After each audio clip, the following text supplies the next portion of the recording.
Good day everyone, I am Shane Krebs and with Ma'am Labdin S. Mendoza and Sir Arnold de los Reyes, we're here to present our study, Utilization of Mobile Application Development Program or MAD program in the Learning Enhancement of Students in New Normal. In Bukal National Integrated School, grade 7 to 12 students with a total number of 403 who lived in Marugunton are the only students who are allowed to participate in limited face-to-face modality last April 2002.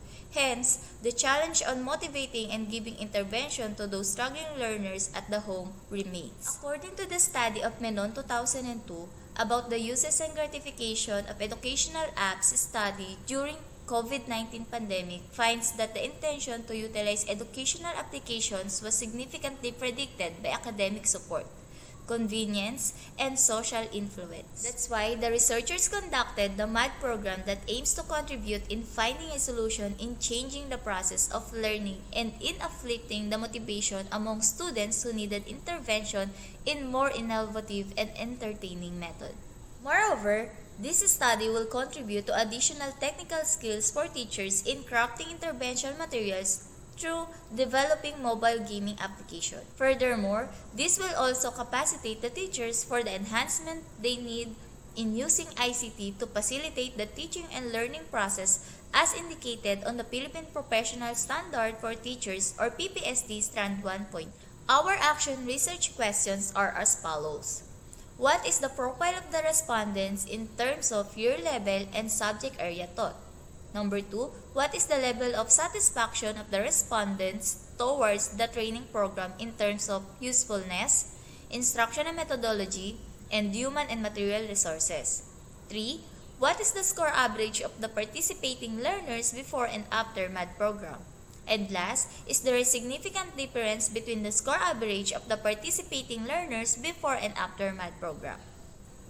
Participants or other resource of data information. This study has a total of 21 respondents who are junior and senior high school teachers of Bukal National Integrated School, school year 2021-2022, who were selected using a purposive sampling. Procedure. Pre-implementation survey form was conducted among teachers to identify their willingness to be part of the program. Additionally, the researchers proposed and conducted training programs. After conducting training program, post-interview and survey was administered among the respondents. The individual learning monitoring plan and electronic class record of the learners were utilized during the data gathering procedure. Data analysis plan. This study used quantitative and qualitative research method. The data to be collected from the survey were interpreted using appropriate statistical treatment. A mean average were used to identify the level of satisfaction towards the training program of the teacher participants. Frequency and percentage were used to identify the average test score of the students before and after utilization of MAD program. T-test was used in order to identify if there would be significant difference between an average score before and after the program was implemented. Results and discussion. Level of satisfaction towards the training program in terms of usefulness, instruction and methodology, and human and material resources.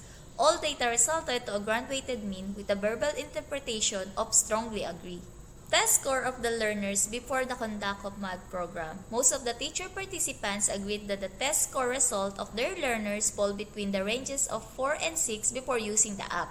While the test score result of the learners after the conduct of MAD program, majority of the participants answered that most of their learners' test scores after the utilization of MAD program falls under the score 9 to 10. Test of relationship between the test score of students before and after using the app.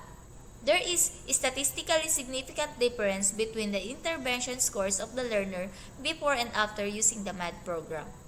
Recommendation. Based from the result of the study after the data had been interpreted and analyzed, the researchers came up with the following recommendations.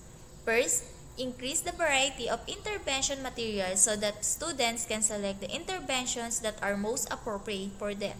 Second, encourage more teachers to study and explore new technology-based teaching methods because this increases student interest. Lastly, the school administration must support and cater the needs of the teachers in enhancing their skills in using technology-based instructions by engaging them to different trainings and seminars on the use of different mobile application in designing lessons and intervention.